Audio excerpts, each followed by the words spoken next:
this is Antonia, our social history researcher. Correct. And she's going to tell you massively fascinating things. We'll do a Q&A at the end. Thank you.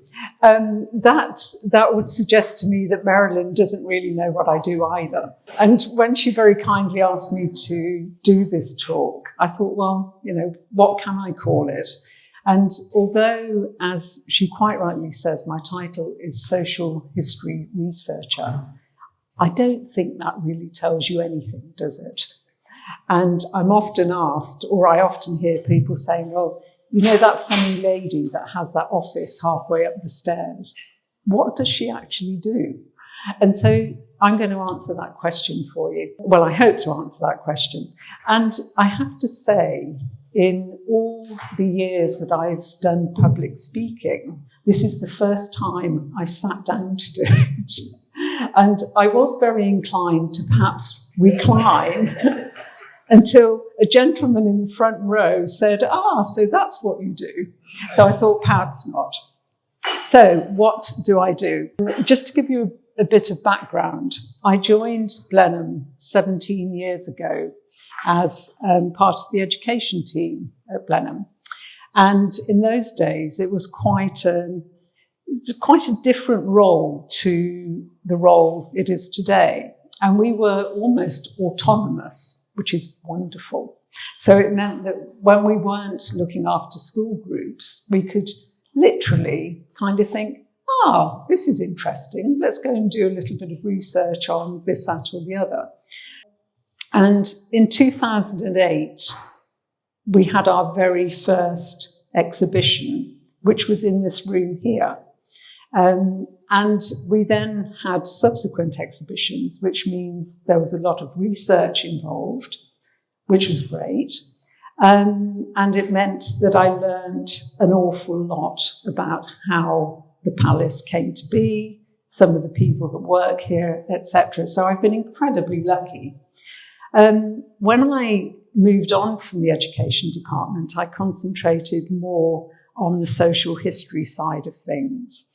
And so it meant that my research took me along to meet past employees, members of the Marlborough family, and people that had ended up at Blenheim, perhaps against their will. But I'll talk to you a little bit about that as we go on. So, for example, the photograph there is of the present Duke's father and three of his aunties. And just going from right to left, we've got the gentleman that grew up to be the 11th Duke of Marlborough, who I'm sure many of you will remember. This was his older sister, Lady Caroline, Lady Sarah, and this rather sweet curly-haired little thing on the end is Lady Rosemary. And although, sadly, the other three are no longer with us, Lady Rosemary very much is. And she's going to be 96 in July this year. And so one of the first people that I got to meet in my new role was Lady Rosemary. And bearing in mind that this was almost 10 years ago, I mean, she's pretty feisty now. And you can imagine 10 years ago, she was even more feisty. And I'd been given a little bit of background information. And part of that information was that she had been a maid of honour at the coronation of Queen Elizabeth II. So this was a good starting point, I felt. So we chatted about that. And I was quite nervous, I have to say. And I didn't really know how to address her, so I asked, and she was absolutely fine. We talked a little bit about the coronation. And if you can picture the maids of honour, they were all dressed in these amazing dresses by Norman Hartnell. And I asked her about this dress, and I must admit, I kind of rather wished I hadn't. Because to quote the young people, she rather went off on one. And she explained that she had loaned the dress to her brother, the 11th Duke of Marlborough, to put on display in the palace when we opened to the public. And in those days, we weren't quite as careful of things as we might have been. And so this dress was on display in the bow window of the Long Library in full sunshine. So you can imagine what happened to that. So it was taken off display, and the administrator at the time sent it off to Norman Hartnell to see if they could do anything about it. They sent it back and said, no, we can't do anything about this at all. It had deteriorated, it had rotted, it was just awful. And then it disappeared. So she said to me, when I asked her about the dress, Antonia, I want you to find my dress. And you just think, oh, okay. So this dress has been missing for 20 or 30 years. So I enlisted the help of the Duke's butler, and together we searched through attics and trunks and goodness knows what else. And every time I spoke to her, she would say, Antonia, have you found that dress? And then she would vent, again, quite rightly. And to the extent she'd say, are you listening to me? Yes, I am. I want you to go over there and find that dress. Now, I'm just picturing what the Duke would have said had he found me rifling through his wardrobe and goodness knows what else. Now, apart from that, and that does have a happy ending, because we did find the dress a few years ago, and it has been restored, and we do now put it on display for special occasions. And I am delighted at how delighted she was to see it again. Now, apart from those sorts of things, Lady Rosemary came here in 1934 as a 5-year-old. So she lived here during the war, and she has some fantastic memories of that period. And I could talk about her for 45 minutes, but I won't. I'll leave you wanting more. So that was a family member. I also got to meet various past employees, and the sadness attached to my job, or this aspect of my job, is that unfortunately not many of these people are still with us. But the photographs that you can see there were given to me by the widow of this gentleman, and his name was Archie Illingworth, and he was the first head guide at Blenheim when we opened 75 years ago. And I'm going to talk to him a little bit more. I'm not going to talk to him. I'm going to talk about him a little bit more later on. But his wife, Anne, gave me these wonderful photographs. And if you look at the top one, for example, it was through this photograph that I learned, and it was taken in this very room, let me tell you. I learned about a game called Splat the Kipper. And this was a staff party. You've got the 10th Duke of Marlborough there with his walking stick, the 11th Duke, the 10th Duchess, and Lord Charles, their youngest son. Do any of you know the rules of Splat the Kipper? Would you like me to tell you? Yes, of course you would. Okay, so what you do, you take a piece of paper, cut it into a fish shape, you have a finish line, you put your kipper on the floor, you take a newspaper and you smack the ground to raise air, and that makes the kipper travel towards the end line. And we could have a game of that before you go, if you'd like to. There are no prizes, I have to say. So this is one of Archie's photographs. This is another one, and it was taken in Winston Churchill's birth room, which is open to the public. I'm sure you will have visited. And do you recognise this gentleman? Tommy Steele, absolutely. Do you recognise this gentleman? One of the Kennedys, it's Bobby Kennedy. So he was attending a conference at Ditchley Park, which is just to the north of Blenheim. And Tommy Steele in 1967 was here filming Half a Sixpence. And Bobby Kennedy wanted to see Churchill's birth room, which Tommy Steele was using as a green room, and there they all are. And there's the Duke, there's Archie in the background. No idea who this gentleman is. I can only think it's Bobby Kennedy's security. But many years ago, I contacted Tommy Steele and sent him this photograph and said, what was going on? And he said, can't remember what Bobby Kennedy was saying. But he said, I do remember the Duke. Because if you look at Tommy Steele, he's quite tiny. The Duke was about 6'5", 6'6". He said he walked into the room surrounded by a pack of Dachshunds and a whiskey in one hand. And that's all he could remember about the picture. Now, the other thing, the other picture on here, again, courtesy of Mrs. Illingworth, is a photograph that Archie took in 1965, 31st of January, and it was Winston Churchill's funeral. And none of the press were allowed to take photographs. So Archie was given that privilege. And again, you can see the Duke, Lady Sarah, Lady Rosemary, who was present also at Churchill's funeral. So she was at two of the major events of the late 20th century, followed by Lord Blandford, as he was then. And I think that's Mary Soames and Tina Lavanus, who was his wife at the time.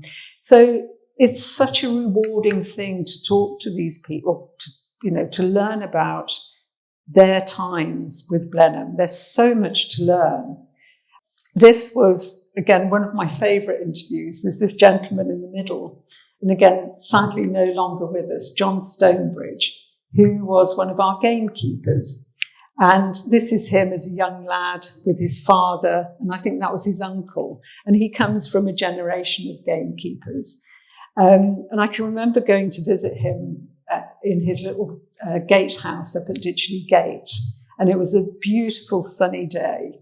And he said, and I wish I could do his Oxfordshire brogue. He said, are you an outdoor girl? And I said, oh, yes, I am. And in those days, I used to wear skirts more than trousers. So we sat in his beautiful south-facing garden. And I got back to and we had a lovely chat. And he showed me a pair of his hobnail boots that went with the job. Got back to the office and I'd been bitten to death by the Blandford fly. So when I visited him again, I always made sure I had trousers tucked into socks. I'm often asked, what is a typical day for you? And really, there is no typical day. And I only work part-time as well. So, I could tell you what I do on a Wednesday when I don't work. But if I'm working, very untypical. And one of the things that I love is when someone comes and finds me and says, oh, there's someone in the palace that used to work here in the 1930s. Would you like to come and have a chat with them? And that's exactly what happened with this gentleman. And his name was Ron Petch. And he was in his mid-90s and he just bowled up one day. And he'd been part of the gardening team here at Blenheim. And he used to be one of the bothy boys. So he lived in one of the houses down by the walled garden. And his memory was just amazing. And he gave me a whole list of, the bothy bell went at 8:00. So that's when we got up and did our first stint. Then it went again and we went in for breakfast. Then it went again and so on and so on. And their whole day was dominated by this bell that we've actually just had restored. So it's been ringing for the first time in many, many years. He described what it was like at Christmas. The bothy used to house 8 young men, so unmarried men. But the wife of one of the gardeners, Mrs. Hollis, used to cook for them all. And every week, out of their wages, they divvied up their grub money, as he called it. But he described Christmas and he said that although they were away from home for the first time, for the most part, they all really loved being here at Christmas. They had the day off. And one person had to be on duty to make sure the greenhouses, were warm and all the rest of it.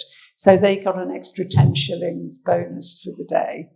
But otherwise, they had a lovely day, and the Duke and Duchess would send down their lunch, and that was their gift from him. So that was, as I say, 1930s. He went off and signed up during the war. During the war, let's see how nicely that flows. Hadn't even expected that to happen, but there we are. During the war, we became the headquarters for MI5. And again, it was my great privilege to interview these three ladies. And we sat in this room and filmed them. And they talked about their typical day, how they were bussed in from Keble College every day, etc. And it was from them that I learned that Winston Churchill actually visited during the Second World War.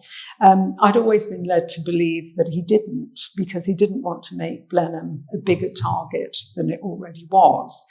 And so, in fact, he visited Ditchley Park quite regularly during the early years of the war.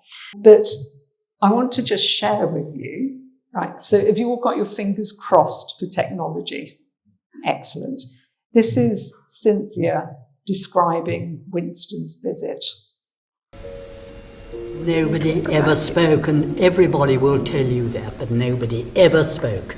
And we never said that we were in Blenheim. And I didn't tell anybody I was in Blenheim until about 5 years ago. Not at all. But it was very precious to us because it was such a beautiful place to work. I couldn't believe it was so beautiful. And Winston came round once, and that was absolutely wonderful. He visited the registry. And we were told... Did he come to the registry? He came round with me. Yeah. Because I was reading something about all this the other day that somebody had written, and they said there was no record of him ever having actually come personally, but he did. Well, I saw him. He came through to see us, and there was one person who was a bit of a show-off, and she dropped a lighted match into her wastepaper basket so that he would notice that there was a congregation. And he said, "Oh my God, what have you done there?" or something like that. And so she said, "I spoke to him." Because we did absolutely honour him. He was our great leader. We wanted to hear what he had to say, and we trusted him terrifically, but we also felt we were seeing a statesman, a great, great man. And of course he had this connection with Blenheim. And so it was very exciting for him. I just love that bit as well, when Cynthia, who was speaking for the most part, is interrupted by Mary, who kind of queries, and she said, "Well, I saw him," and on she went. But as I say, it just meant, you get to learn. It's so lovely to talk to people, and you learn so much. Now, MI5 were here from September 1940 until about 1948, I believe. But before their arrival, we had Malvern College evacuated here, and they were here for one academic year. And again, I've been very, very lucky in being able to talk to some of the old boys. And this photograph is of the boys having a classics lesson in the China anteroom. And this gentleman is Sir Stephen Brown. And he, again, touch wood, is fit and well. And we're still in touch, which is lovely. And then here we have a photograph of all the boys on the front steps. And this young man was called George Chesterton. Now, George is no longer with us. And you'll find this is a bit of a theme, I'm afraid, but there we are. So he's no longer with us, but when he left Malvern, he joined the RAF. He was an excellent cricketer. And when he came back after the war, he returned to Malvern as a master. And he also played county cricket for Worcestershire. But I like to think that in fact Blenheim had a little bit of influence and an effect on his cricketing prowess. So just listen to this. This is one of the great features of my memories, because this floor, from end to end, was occupied by boys' beds. Each boy had a chair, and he had his trunk under his bed. That was all his clothes. That was your own little empire. That was all you possessed. My bed was just over there. And a great friend of mine, his head was next to mine, so we used to talk into the small hours. There's the place where I was stupid enough to be playing about with a cricket ball with a friend of mine, and he threw the ball to me. I missed it, and it went straight through the window. And I was sent to the headmaster, who gave me a flea in the ear and said, "I shall send you to the Duke." And there, well, being, I suppose, an impressionable schoolboy, I thought I might finish in the Tower of London or something like that. When I first met George Chesterton, he was here for a school reunion, an old boys reunion, and he had a sticky badge on his lapel, and it said, "George Tigger Chesterton." And I thought, never has a man been so aptly named. So just to go back, so one of the other things that I do, I talk to people, but I also have a look in our archive. And I'm very lucky to be able to kind of have a look, see what's in there, etc. And during the First World War, Blenheim Palace, or the library at Blenheim, was a convalescent home. And we have the most incredible album that contains not only photographs, but it has a list of every man, and they were all men, who was sent here to convalesce. It shows his injury. It shows when he was discharged. And there's always a comment, and each of the men made wonderful comments about the kindness and the treatment they received here. And then Sister Munn, who's in the centre there, who ran the hospital, she sent a postcard to each of the men and to see how they were, what had happened to them. And then we have all those replies, so lots of letters saying what happened to them when they left Blenheim. And it's just an absolute treasure trove. Fantastic. So that's one aspect of my job. One of the other things I do is give talks. So I give talks about the history of Blenheim, all sorts of other things. And I'm also involved in exhibitions. The exhibition that you see here was actually, again, in this room. And it was in 2016, and it was all about Capability Brown, who, as you probably know, landscaped gardens here. Then, in a complete contrast, we did an exhibition about the filming that had taken place at Blenheim Palace. And in those days, we had a budget of perhaps, I don't know, £4,000 or £5,000 if we were lucky. And we had to beg, borrow or steal. Well, no, beg or borrow, actually, no stealing. Then moving on, 2017, we did this exhibition, which was called A Passion for Fashion. And this is the revenge dress worn by Lady Diana, which formed part of the exhibition. And for that exhibition, we had a budget of £10,000, so that was really good. Then last year, we did the most amazing exhibition. And again, I was involved on the periphery of this because I had a link with Dior because of the previous exhibition. And there's Stephen Jones, the milliner, who's fitting his headpiece on one of the models, etc. And the exhibitions are now quite a major part of our year. There isn't one this year because we've got lots of other exciting things going on. You'll have the chance to go up on the roof in a few months' time. We've got a new kitchens exhibition, etc. So there's all sorts of things going on. So we're going to save a really fantastic exhibition for next year, which I can't tell you about because otherwise I'll have to have you all killed. So exhibitions and research for the exhibitions. And then one of the things that COVID left for us, which was a positive thing in a way, was we started making a series of podcasts and we did lots of webinars, etc. So I'm sure you can remember how devastating 2020 was. And in fact, next week, on the 1st of April, we're due to celebrate 75 years since Blenheim opened to the public. On the 1st of April 2020, 70 years since we opened, we actually shut the palace for the first time for a protracted period. And we were all furloughed. And there was a time when I thought, how can they possibly furlough me? What's going on? And then you got used to the idea and you realised that everyone pretty much was furloughed. And then I received an email from our CEO with the subject line, "For when you're back at work." And I thought, well, that's positive, because there was a stage when I thought there is going to be no work after this.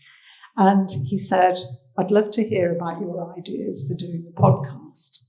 And so we started off with webinars, and we interviewed people like Emma Telford, who looks after our tapestries.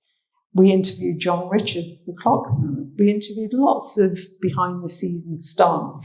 And then we also went a little bit bigger. We interviewed people like Stephen Jones, who has a connection with Blenheim, and various other people. And I just want to play you a little bit of Emma's interview. And this is, I think I'm right in saying, still available on YouTube. This is just a brief description of how she prepares our tapestries to be washed. Can you imagine washing those tapestries? This is showing a little set of dye tests that I've done, that I've conducted. And so I will take a fibre sample as large as I can get and place it on some cotton wool and just wet it and keep it wet and see what happens with the dyes. You need to leave them wet for quite a long time, because the whole wet cleaning process will take getting on for about 8 hours. And so a dye might be fine for 4 hours and then suddenly go. And so you need that information so that you can prepare. There are ways of managing that in the wet cleaning process. The green dye is made up of a blue and a yellow, and the yellow component there has not been fast, and so that's leaked out. And that seems to have happened with quite a few of the samples there. I've probably got repeats. You need to be really confident that you've got a sample of every single colour and that you've tested them all. So I tend to grid up the back of the tapestry and take samples from each square. Really important to make sure that you have any repair threads that were used, because they tend to be the problem. So Emma is absolutely fascinating to listen to. She's a historic textiles conservator, and she has looked after our tapestries for years. She has a workshop in Hereford. And again, if you just think about the logistics of taking a tapestry off the wall at Blenheim, it's quite an undertaking.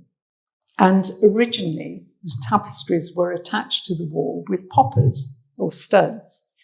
And one of the first things that Emma does when she gets the tapestries back to her workshop is to put Velcro on them instead of the studs. Now, she does this for three reasons. One is that the studs rust, and the weight of them, or the weight of the tapestry, causes tears. The other reason is that if you put Velcro around the entire edge of the tapestry, the weight is more evenly distributed. So that makes things easier. And then the final reason is that, heaven forbid, if there should be a fire, it means you can grab a corner, rip it off the wall, probably be suffocated as it lands on top of you, but nonetheless, it means that you can get it off the wall quickly without damaging it, and it can be taken to a safe place. So all this, it's just fascinating to listen to her, and also to see how she works on the reverse of the tapestry, and how the reverse can give up secrets of things that haven't been seen for hundreds of years. So, for example, she worked on our Bouchon tapestry, and she realised that one of the soldiers' arms had been completely rewoven and stitched into place. She also realised that about 1 metre of the tapestry had been cut off the edge and the edge folded over, because they probably weren't designed to hang in Blenheim Palace, quite possibly Marlborough House. So there's all sorts of things that she can tell us from that. Now, I've done lots of podcasts and done lots of interviews, but I've also done live interviews. So again, last year it was my huge privilege to interview these two people. The gentleman on the left is Stephen Jones, the milliner. And do you know who the lady on the right is?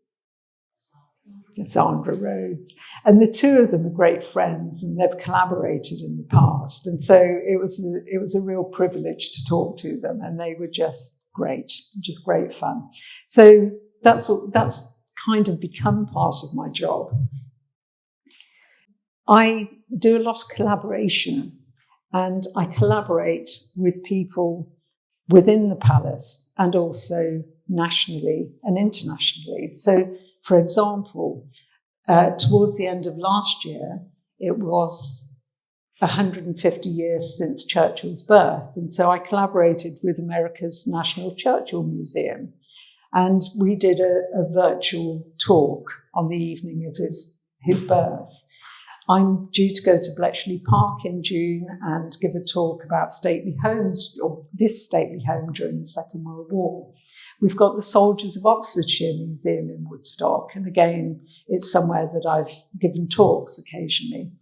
And I collaborate with my colleagues in marketing and community affairs, events, built heritage, whatever. And again, it's great. It's so enjoyable. I look in my inbox and I just love when I get do you know anything about so-and-so? And if I know, that's great. And if not, I'll go and see where I can find out. And it just gives me lots to do.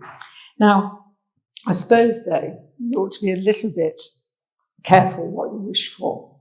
And I'm going to talk to you about Archie. So Archie Illingworth, I've already mentioned, but we also have a new Archie.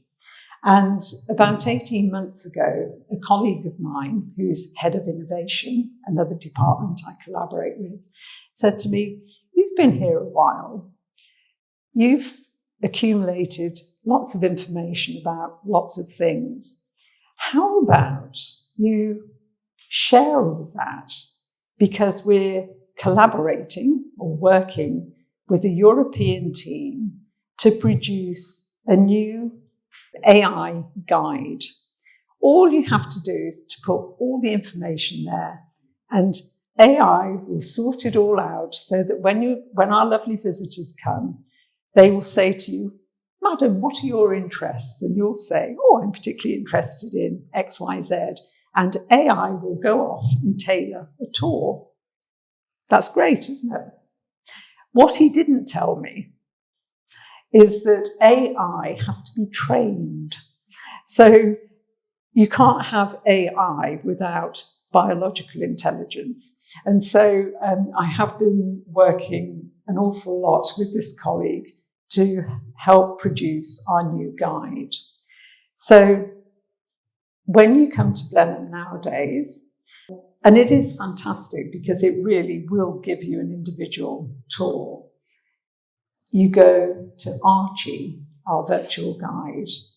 And the reason we've called it Archie is to honour Archie Illingworth, who was the first Blenheim guide. Now, it will give you live information, all the things that I've spoken to you about, and all those clips of the MI5 ladies and the Malvern boys, and much, much more, you will find on Archie, your virtual guide. And we've got codes and instructions all over the place now. And the beautiful thing about it is that it will give you a different tour according to your interests. And you can also use it in the park and the gardens, and it will tell you all about Capability Brown. It'll tell you about the medieval landscape. It'll tell you about the ancient oaks, etc. So it's a fantastic thing. We're piloting it at the moment. So I know there are guides in the room who are glaring at me, and I know it has its hiccups, and we are working on those things, but it will be fantastic. It's already fantastic. It will be magnificent. Now, I have one final clip to show you.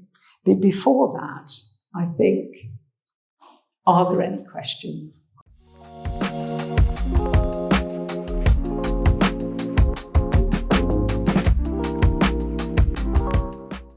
It is absolutely true. So if you think of the magnificent organ in the Long Library, it has 2,300 pipes, all except for a brief period when it had 2,297 pipes, because this young man had stolen 3 of the tiny pipes from the organ loft. And we didn't find out, we did find out about it because the organ is serviced regularly, and so they made replacement pipes. But back in 2002, the late Duke received an anonymous letter with a package. And in the letter, it said, "It was my husband's dying wish that I return these pipes." And she said that he had slept in the Long Library, so he was part of Schoolhouse. But she signed it a well-wisher. And it wasn't until, I think, about 2 years ago that his granddaughter arrived in the Great Hall and announced herself, and we were finally able to identify him. So, yes, it is true. I could have just said yes, but I thought I'd fill you in. Okay, so what I'd like to show you or share with you is Archie Illingworth's memories of the first day of opening. So 1st of August, 1950. And can I just say, that's the sight that greeted them when they looked out the window. And they were expecting, perhaps a couple of hundred people for the afternoon, because it was only open in the afternoon. And some afternoons, they had as many as 6,000 people. What you have to bear in mind was that this is only the second stately home that was open at the time. Longleat was the first. This was the second. It was 5 years after the end of the war. So you can imagine that people were desperate to get out and do something a bit different and to share the beauty of the grounds, etc. So this was day one. The Duchess sold guidebooks in the hall. In fact, one couple asked if she would look after the baby for them in a sort of carry cart. So she was left literally holding a baby while they went round the palace. Really all hands to the boat? It was all hands. I believe Lord Charles decided to make a little bit of money out of it too. Yes, well, he was 10 years old at the time and obviously had a business streak in him, because he saw these guidebooks being sold, and we were also selling etchings of the palace autographed by the Duke. So Lord Charles went up to his playroom, picked out a few books and set up a little stall for himself outside the chapel. He sold the books. I can't remember the price, but I know that he did charge 6 extra if he autographed them. So I think that's a little tip, something anybody that wants to raise a bit of money, set up a little stall outside the chapel, 6p if they're or 6p if they're autographed. But the other thing that Archie describes, as I say, was how they were only expecting a couple of hundred people. And so the Duchess was on the door. It would have cost you 2 shillings and 6p to come in. And you were shown around by other members of the family. There were 3 guides at the time. Lord Carnarvon was staying, and so he was roped in to show a party round as well. And when he got to Winston Churchill's room, birthroom, he announced very proudly, "This is where Winston Churchill was born." And apparently a heckler in the back said, "It's a pity he was born at all." And so a fight almost broke out on the first day. So I'd like to leave you with that thought. If you've got any questions, do feel free to ask. But I hope you'll come and join us and celebrate those 75 years. And if you think that's 75 years, but that's not our whole history.